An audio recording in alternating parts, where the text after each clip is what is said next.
नमस्ते, मैं हूं शिवांगी द्विवेदी। स्वागत है आपका महाराष्ट्र वीकली में। नजर डालते हैं महाराष्ट्र की उन बड़ी खबरों पर जो इस हफ्ते सुर्खियों में रही। महाराष्ट्र में मुख्यमंत्री देवेंद्र फडणवीस की अगुवाई में कई ऐसे कदम उठाए जा रहे हैं जो मील का पत्थर साबित हो रहे हैं। ये ऐसे कदम हैं जो न सिर्फ महाराष्ट्र के भविष्य को आकार देंगे बल्कि भारत की अर्थव्यवस्था को भी रफ्तार देंगे। महाराष्ट्र सरकार प्रधानमंत्री नरेंद्र मोदी के विजन सबका साथ सबका विकास की ओर तेजी से बढ़ रही है।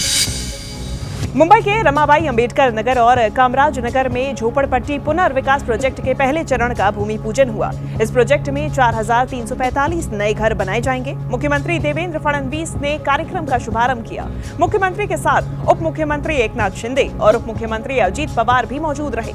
मुख्यमंत्री देवेंद्र फडणवीस ने कहा कि काम इतनी तेजी से होगा कि तीसरे साल तक रहवासी अपने नए घरों में शिफ्ट हो जाएंगे। मुख्यमंत्री ने कहा कि ये प्रोजेक्ट झोपड़पट्टी वासियों के जीवन में नया अध्याय खोलेगा। झोपडपट्टीमध्ये राहणाऱ्या व्यक्तीला सर्व प्रकारच्या ॲम्युनिटीज देऊन त्याच्या हक्काच्या घरात जेव्हा पाठवू, त्याला खेळाचं मैदान असेल, त्याला जिम असेल, त्याला शाळा असेल, त्याला आरोग्य मंदिर असेल, अशा सगळ्या गोष्टींसहित भारतरत्न डॉक्टर बाबासाहेब आंबेडकरांच्या संविधानाने जो शेवटचा माणूस सांगितलेला आहे त्याचाच विचार डोळ्यासमोर असल्यामुळे त्याच्या विचाराने आणि त्याच्या भल्याकरता हे सरकार काम करते आहे।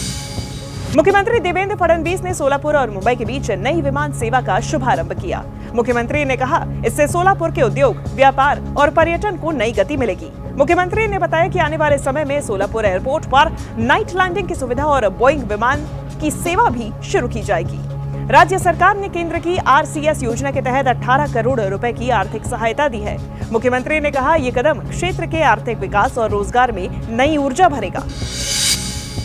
महाराष्ट्र के रत्नागिरी जिले में chief justice of India Bhushan Gavai ने नई सिविल और क्रिमिनल कोर्ट बिल्डिंग का उद्घाटन किया। इस मौके पर मुख्यमंत्री देवेंद्र फडणवीस, उप मुख्यमंत्री एकनाथ शिंदे, अजित पवार और कई न्यायाधीश भी मौजूद रहे। चीफ जस्टिस ऑफ इंडिया ने कहा कि नई इमारत से आम नागरिकों को कम समय और कम खर्च में न्याय मिलेगा। उन्होंने कहा कि ये कदम बाबा साहेब अम्बेडकर के सामाजिक और आर्थिक समानता के सपने को पूरा करने की दिशा में अहम कदम है। साथ ही मुख्यमंत्री देवेंद्र फडणवीस ने भी न्याय व्यवस्था को और आधुनिक बनाने की प्रतिबद्धता जताई। नागपुर में जल्द ही वर्ल्ड क्लास सुविधाओं वाला इंटरनेशनल कन्वेंशन सेंटर बनने जा रहा है। मुख्यमंत्री देवेंद्र फडणवीस की मौजूदगी में स्पेन की कंपनी फेरा बार्सिलोना इंटरनेशनल के साथ इसे लेकर समझौता हुआ है। मुख्यमंत्री देवेंद्र फडणवीस ने निर्देश दिए कि कन्वेंशन सेंटर के लिए वही जगह चुनी जाए जो हवाई, रेल और सड़क मार्ग से अच्छी तरह जुड़ी हो। मुख्यमंत्री ने कहा, नागपुर देश का केंद्र बिंदु है और यहाँ ऐसा सेंटर बनने से निवेश और पर्यटन दोनों को बढ़ावा मिलेगा। इस समझौते के दौरान भारत में स्पेन के राजदूत और कंपनी के CEO भी मौजूद रहे। मुंबई के जियो वर्ल्ड सेंटर में आयोजित ग्लोबल फिनटेक फेस्ट 2025 में मुख्यमंत्री देवेंद्र फडणवीस ने कहा, राज्य की प्रगति 3 स्तंभों पर आधारित है: स्पष्ट दृष्टिकोण, तेज निर्णय प्रक्रिया और जिम्मेदार अमल। मुख्यमंत्री देवेंद्र फडणवीस ने बताया कि मुंबई ट्रांस हार्बर लिंक और मेट्रो जैसे बड़े प्रोजेक्ट्स इंफ्रास्ट्रक्चर वॉर रूम के चलते रिकॉर्ड समय में आगे बढ़े। मुख्यमंत्री ने कहा कि महाराष्ट्र को 2030 तक $1 ट्रिलियन इकोनॉमी बनाने का लक्ष्य है। उन्होंने स्टार्टअप्स, इनोवेटर्स और निवेशकों से राज्य सरकार के साथ काम करने का आह्वान किया। ठाणे के डॉक्टर काशीनाथ घाणेकर ऑडिटोरियम में उप मुख्यमंत्री एकनाथ शिंदे ने 2025 की माडा कोंकण हाउसिंग बोर्ड लॉटरी का उद्घाटन किया। इस साल कंप्यूटरीकृत ड्रॉ में 5,354 फ्लैट्स और 77 प्लॉट्स बिक्री में रखे गए थे। उप मुख्यमंत्री ने बताया कि आज का दिन हजारों नागरिकों के लिए सपनों के घर मिलने की खुशी का दिन है। जिन लोगों को घर मिला वे इस बार अपने नए घर में दिवाली मनाएंगे।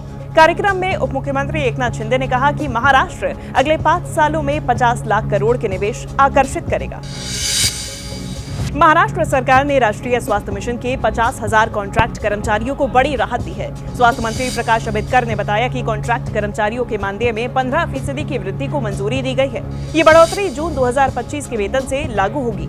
महाराष्ट्र सरकार स्थायी सेवा, सामाजिक सुरक्षा, कल्याण निधि और दूरस्थ भत्ते जैसी अन्य मांगों पर भी सकारात्मक विचार कर रही है। स्वास्थ्य मंत्री ने कहा कि इस फैसले से कर्मचारियों का मनोबल बढ़ेगा और स्वास्थ्य सेवाओं की गुणवत्ता में सुधार होगा। महाराष्ट्र वीकली में इस सप्ताह इतना ही। राज्य की संस्कृति और विकास से जुड़ी महत्वपूर्ण खबरें हम आप तक लगातार पहुंचाते रहेंगे। अगले हफ्ते देखना ना भूलिए महाराष्ट्र वीकली।